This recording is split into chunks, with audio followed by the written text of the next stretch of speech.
What's up, beautiful people on the internet? My name is Dakota, And I'm Chad. and this is our top 8 favorite Magic cards of all time. Now, this list is completely opinionated. Opinionated? I think I Opinionated? just created a new word. I think opinionated works. Eh, It's an opinion. It's aided. All right, opinionated. it's sweet. Put it in the dictionary, Oxford. Get on it. But this entire list is completely opinionated. It is mine and Chad's favorite cards. If you disagree with any of the cards on this list, make sure to comment down below which ones are your favorite cards. And yeah, I think that's about it. So let's get right into it. All right, you want to start us off with your number 8? I didn't want to. Why not? What's wrong with number 8? Number eight's scary. Number eight is one of my favorite cards because I think it's the most trolliest to me is Cruel Ultimatum. Cruel Ultimatum says that you cast it and you just win the game. You should just win the game. Is that how it should go? That's exactly how it should I go. thought that's how number 1 usually goes. Number one is gonna be, I guarantee you, like the best card and should be number one on everyone's list. And if it isn't, you're wrong. But Cruel Ultimatum is just really cool because you basically dick your opponent over while getting some serious advantage, and then they're just like, why the fuck did I decide to play Dakota and Magic? But that's probably why Cruel Ultimatum is number 8, because the rest of the cards just get better. My number 8, it's the one that should be probably up in the top 3 of everyone's list. Best blue card in Magic is Jace the Mind Sculptor. That's my top 8. And everyone already knows why. Because of his zero, his brainstorm. Best reason about him. No, his +2, you get that fate seal on someone, you can even hit your own scry one. You get that unsummon, it hits anything, creature. Make sure it lives or you're screwed. It's neg 12, well, if you get that off and you don't win, you're playing Magic wrong. That's facts. Alright, F-A-X-X-X-X. Facts. Yes, Facts. Facts and where? Facts and Wizards of the Coast? Yeah, telling them never fucking print that card again. No, that's Winter Orb for me. Possible top 8 video? Probably. I'm willing to sell myself out for anything. Klondike bar. Exactly. Going on to number 7 then? Number 7. Number 7 for me would be Rexiel of the Risen Deep. And it's number 7 because it helped me get someone from 40 to 0 in one turn in the most trolliest of ways. Shenanigans, man. Calling it. By making my opponent draw a bunch of cards, then discard them to draw more cards, smack them with him, and then cast something from their graveyard to ultimately just murder their day and then make me want to keep playing Magic because, well, I like being a sadist. Because you got faced against Winter Orb prior to it, so you wanted to give up. I fucking hate Winter Orb. I don't even care. There's I hate nothing wrong it. with that card. It's everything's wrong with that card. Hashtag ban Winter Orb in everything. In casual. In casual. Because, no. You think it's terrible? I swear to God, if you say Winter Orb one more time, I'm beating you with this microphone. What about you? You said Winter Orb thousands of times. I just said it again. Come at me, bro. If this video cuts out and Chad is not here, you know exactly why he's not here. But yeah. Get some pizza. Number 7 for me is Rexiel. My number 7 just got banned in Commander. Sad face all around the world. Prophet of Kruphix. Obviously, everyone knows why that should be up there in the list. Untap all your lands, get to cast your creatures at any time. Pretty much, you win the game by taking, hour-long turns on everyone's turn. That's gotta be weird, considering that card used to be standard like a year ago. Oh God, and nobody played it. It was so. I actually played it in a control deck that I built. I played it in the deck that involved my number 1 card. You remember that deck? That won me a couple. As you guys can find out, I don't like playing Chad and Magic. I like playing his decks, but playing against him is vomit-inducing. He's just being a crybaby bitch. I mean, that is true. I am a huge bitch when it comes to playing because I suck at Magic. Oh, please. Oh well. You've gotten so much better. You could probably beat me now. Did you hear that, guys? I might actually be able to win. But yeah, I guess that card's actually really good to have at number 7. Makes me Wonder what the other 6 cards are. I'll Nudge, act like nudge, you wink, don't know. wink. Alright, so we're going Alright. on to number 6. And number 6 for me is actually a card that was printed semi recently in Battle for Zendikar. It is Beastcaller Savant. Card's so gross. It's so good. Only reason why is because it helped me cast turn 3 Siege Rhinos or a turn 3 6/6 in Standard with Vigilance and Trample. Yeah, Super good a card. 3/6/6 with Vigilance and Trample. What in the You know actual what? hell? You know what's better? When you followed up with a Reality Smasher on turn 4. That moment you Heart. could Reality Smasher on turn 2 in Modern. But yeah, I'm not even upset about it. won't But lie, it's not that bad of a card. Beast Color Smart. I mean, it's not the greatest. you know what the best card is, Turn though? to Llanowar Elves. But I fucking hate Llanowar Elves. Fuck you, Llanowar Elves hate you too. Trust me, there will be a video coming up on why I don't like Llanowar Elves because it's too funny to me not to actually say anything about it or do anything about it. But yeah, you know what the best part about Beastcaller is though? Not the fact that he has haste, the fact that he is an elf. He is an elf ally, and elves are my favorite creatures, so You do love yeah, your elves. that is true. Oh yeah, number 6, Beastcaller for me. Number 6 for me should have been higher, but I have other reasons why I put it so low on the list. Primeval Titan. Primeval Titan, great card. Catches out your lands. Got banned in many different things. And by many, I mean one thing, which is all that it's important in. How about the 2 that it was important? Oh no, I guess it didn't get banned in That's all I Modern. care about that. It I didn't get get banned in Modern. that was Summer Bloom that got banned. My Yeah, bad. the deck got banned. Dakota's bad at Magic, guys. Being, Oh god. being bad. But yeah, no. I mean, a 6/6 trample fetches out 2 lands when it enters. And in the deck, the little casual deck I built, it works wonders in that deck. Need to get another one. I actually just got the foil too. I think I actually have one. We might be trading like during the You guys middle of might this. see some videos of some live action gameplay between me and Dakota later on. You might. I'd actually want to do that, except I wouldn't want a 3-hour long video and you basically playing Magic and me sitting there watching playing with dice. My lord. I'm sorry, I like playing Winter Orbs. Don't judge me. If you ever see him in public, please, he deserves to be backhanded rigorously. Rigorous? Rigorously. Turns out I can't talk either. Can't play Magic and I can't talk. What am I You good never for? could English anyway. Alright, So that was so- 6. We're going on to 5.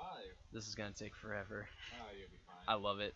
Number 5 is probably, in all reality, like one of my favorite creatures that wasn't standard. Well, actually second compared to, because number 1 was my favorite card that wasn't standard. Siege Rhino. Oh, great. And to most people, playing Siege Rhino would be worse than Winter Orb, but no, playing Winter Orb is way worse. And if you than a Siege Rhino. You know, it's just a 4/5 creature that drains you for 3 life, and it also has Trample. It's got a nice booty. Being a 4-drop makes it so powerful. You know what's even better? If it was a 3-drop? It was going to be. Yeah, I know. I heard about that.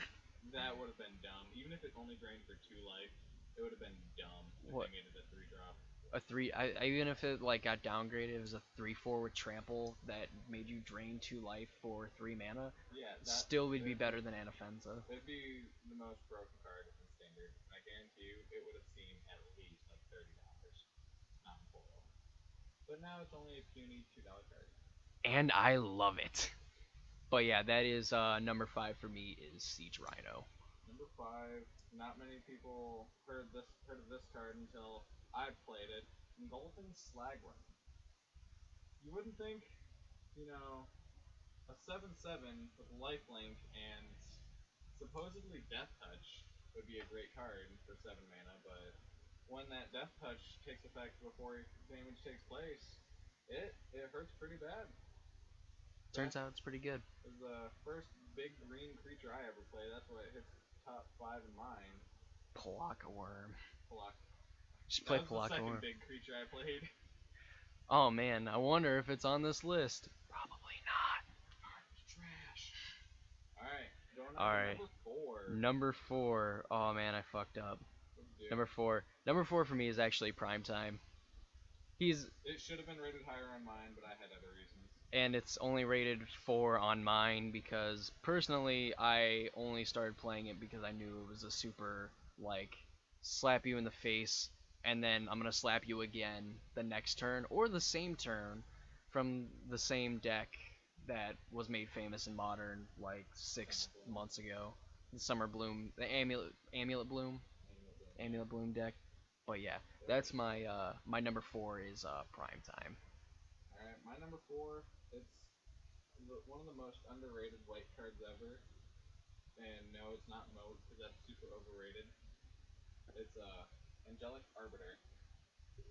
First card I ever had foiled. No? No way. You Yeah, totally way. didn't tell me this 3 different times before we started recording. I already told you too. Shut up. Yeah, no. First card I ever had foiled. Not the greatest card, but for a 5/6 flyer that says you can either cast stuff or you can attack me. Your choice. Isn't that bad of a deal? Until that moment, the one thing they do cast gets rid of it. Then they're being assholes at that point, and you don't want to play with those people anymore because those aren't the kind of friends you should have. Dakota.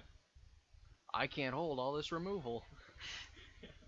No wonder I play a deck that literally plays 20 swamps and 40 removal spells. It's okay. Turns out it's pretty good. It's not like I don't play a deck that plays 20 forests and 39 Elvish Mystics in that one Llanowar Elf I would burn that deck. just because of that one Llanowar Elf, huh? All the other elves are contaminated. All the other elvish mystics are contaminated and need to be saved. And literally the only way I can save them is just to burn them to death. That's when they become goblins, right? Is that when they become goblins? Yeah, when they But burn, they they also become die, goblins. so they become red-green zombie goblins Hey, because they die. I need them for wart, so make them. Yeah, but then they're green. They're red, green, black. They're Jund. They're Jund. The first tricolored tokens. Ruh-roh, let's get out of here. Going on to number 3. Number 3 would be also kind of considered my favorite commander and one of my best commander decks that I have right now is Riz the Redeemed. Again, because I love elves and they're like my favorite creature types and they're just so cute until on turn 6 they just smack you for 20 and then you also have like 50 of them, so 50 that can only smack for 20, that doesn't add up. well, no, 50 of them that each one can smack for 20. Yeah, Mr. Craterhoof. It's true, I'm a trolly bastard, but then they would be bigger. Yeah, that's true. I mean, 50 of them only smacking for 20, something's going down. It's going down in the DMs. But in short and sweet, Riz, if anyone has ever played with or played against a Riz the Redeemed, I should say that, Riz the Redeemed deck. You gotta remember that. Yeah, there's what's Riz the Exiled. Yeah, that one's shit. Don't play that one. Play Redeemed because that one is badass. Play Redeemed if you want to redeem yourself for ever playing the rest of the Exiled. That's why I had to use him as my commander because I went to the dark side, but now I fight for one guild only. My guild. Your guild? It's literally red, green, blue, black, purple, orange, and sequence. You know artifacts were originally going to be purple if they weren't colorless. The more you know. But that's my number 3. My number 3, one of the most overplayed in any green deck ever, is Genesis Wave. When you can spend 3 green and then whatever the hell else you want, you can get your deck onto the field and say good game, then you're playing the game right. Tell your opponent to shuffle up and get ready for game 2 or the next match. Probably the next match because they just concede. Yeah. I drop. They see it once. Oh, you know what? You can just have the game. It's fine. It's yours. Even if they're playing control, it's just like. Like could I counter it? No. What are you gonna do about it? Go to game 2. Shuffle sideboard, get ready to play because FNM is stupid now because someone's running around with the Genesis Wave deck again. You know that was an actual deck back in Standard. That was a deck, and at the same time with it was Resto Angel Thrivencraft. Let's be honest though, like if Genesis Wave wasn't played in Standard, there's something wrong because there has to be someone who's like, you know what, getting to exile the top or getting to play. I'm thinking of the other card. I'm thinking of another card, but the fact that you can just take like the top even 10 cards of your deck, you basically get to put anything in Magic onto the battlefield, any permanent in So the Magic, only minus a few sorcery, cards. so the only sorceries that you play are Genesis Wave and Genesis Wave. And then That one Genesis Primal Wave, Surge. and oh my God, that'll be a story that I talk about. Story for another A, campfire. a very very very very short story. Maybe a sad tale. Literally the saddest reason why I just conceded He in a quit Magic. game. I quit playing after that. I mean, I'm making this video just to support people. So that was your. That was my three. Number three. Uh, So number your two. number two is for me Genesis Wave. Again, Same reason. X put basically even if it's just like 8, you play almost every permanent ever printed in Magic. And that's why that's when all the permanents are 9 or higher. Or sorceries. My deck trolls me. I didn't even know I put this in this deck. I've seen it happen. It screwed me over. I actually took it out of the deck for that very reason. And again, My lord. trash for that card. But Yeah. they're probably tired of hearing us talk about Genesis Wave and how great it is. And if you're playing mono blue, you should splash 3 forests. Just frickin' play it. Hey, they're playing EDH. They ain't flashing no green in. I guess they can't splash either. Then play a green commander, dang it. I don't care. Play Omnath. That Ram. not even Omnath. You think that you're cute playing that Fennex deck like, oh, I'm gonna mill these dudes out. Play green like a man. Beat face. Turn the board sideways, your lands included, and play Genesis Wave. No, you want to play like a man, you play mono red. You play Gablin. You better go to number 2 like right now, or I swear to God, I will stab you with an elf. Alright, I'll get the elves out. My number 2, that was the 3 Eldrazi Titans. Of course, I can't just distribute them all. They're all my favorite. They're all my children. Long story short, I birthed the Eldrazi's. They are mine. Try and claim them. They will annihilate you. That's really who the Gatewatch actually killed. They didn't kill Ulamog and Kozilek. They actually killed Chad. Yeah. He's no longer in the lore. Well, no. Liliana's gonna bring me back though. Give it a couple years. She is a necromancer after all. In Return to Zendikar. We've Ar- already been returned to Artie's Zendikar. Return to Zendikar. Yeah, battle for Zendikar. Now we got to return back.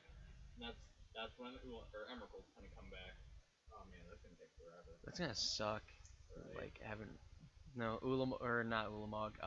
Emrakul in Innistrad, totally confirmed here on this channel that all 6 people are gonna watch. Probably my mom. But all right, let's roll into number 1. Yeah, number 1. My favorite card, and it's Most relative to Land of Worlds ever. most well, basically is, but it isn't, but way better. It is Elvish Mystic. Got printed 1 time, or actually like 4 times. 2. Versus like 30,000. It's Llanowar. Yeah. But it's my favorite card because it's the first ever creature that I ever played when I started playing Magic. And whenever someone would say, "Oh, this card is awesome because it does this, this, and this," and I'm like, You're just gonna show them that Elvish Mystic. exactly, like, well, why not play Elvish Mystic? Well, what does it do? Literally, you play a land, tap it, to play another land. That's right. That's exactly how Dryad Arbor works. Well, but you don't even get to tap Dryad Arbor. Give it haste. You can do it. Oh yeah, I'm gonna play Dryad Arbor, exile Simian Spirit Guide, play Expedite to draw a card, tap it for a green to play Elvish Mystic. I'd do it. That's actually pretty cool. I'm gonna get right on that. But that is my number 1, and the story. Well, I guess that's really the story behind it. But yeah, that's my number 1, Elvish Mystic. My number 1, the exact opposite of Genesis Wave, Villainous Vault. 3 different colors is the exact opposite. It hits your opponent instead of you. You get any non-land and instead of permanents, and you fucks it up. The only time the card sucks, you're facing against control. Which is the best part about using that card. If you run into a problem you can't get everything, you leave it exiled. You don't even have to play in it. You don't have to play anything. It's all May. Just exile it. I've hit someone for an infinite Villainous Vault one time. And I'm pretty sure he's still playing Magic to this day. I think he is still crying that he got hit with an infinite Villainous Wealth. Yep. When I played that in Standard, it just rated it out. I'm so sad. I played that in standard. I played the Prophet Troopers in standard. I managed to Dimensional someone for 80 by turn 6. It's because he's a dirtler. I'm a dirtler. I dirtle. I Chat's the winter dirtle orb. turtle. You're the dirtle turtle. Yeah, maybe so. Oh. He's just jealous because he can't villainous wolf someone for 80 by turn 6. He's not wrong. I can Genesis Wave for like 80 on turn 5 in my elf deck.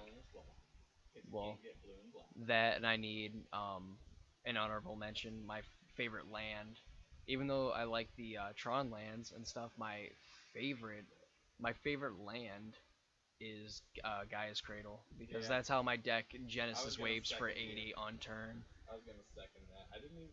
I was in standard. I didn't play Gaia's Cradle, but I still got that 80 mana Oh my god. at turn 6. That's because everyone played Tolarian Academy when those lands were in standard.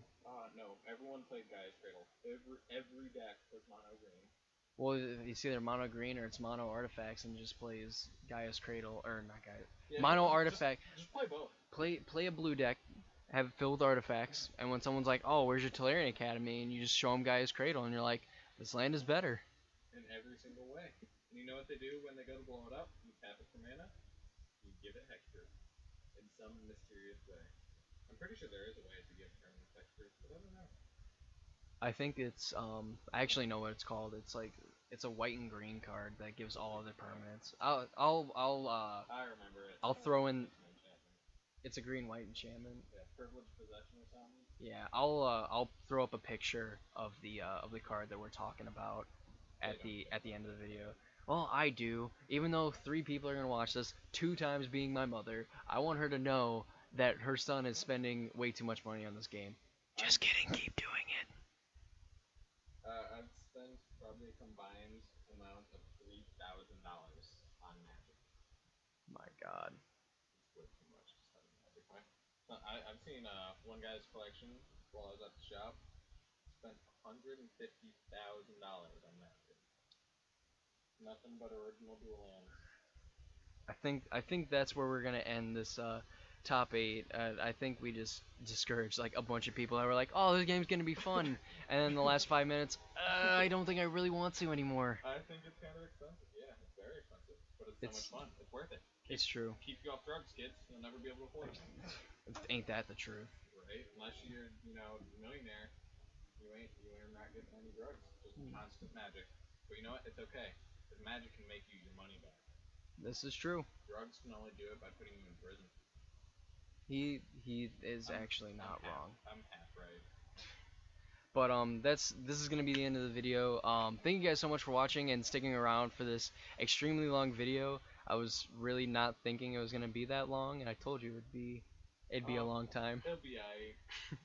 But make sure you guys leave a like on the video if you enjoyed. Leave your own top 8 in the comments. I would love to check them out. And be looking for more videos with Chad and some other people too. Yeah, That'll be the end. that's it. Bye. See ya. Chad, tell him bye. Bye. See ya. Goodbye, beautiful people. You sexy bastards. No, I'm not. You know what? I'm not gonna do it now. All right, fine. I'll see you guys next time.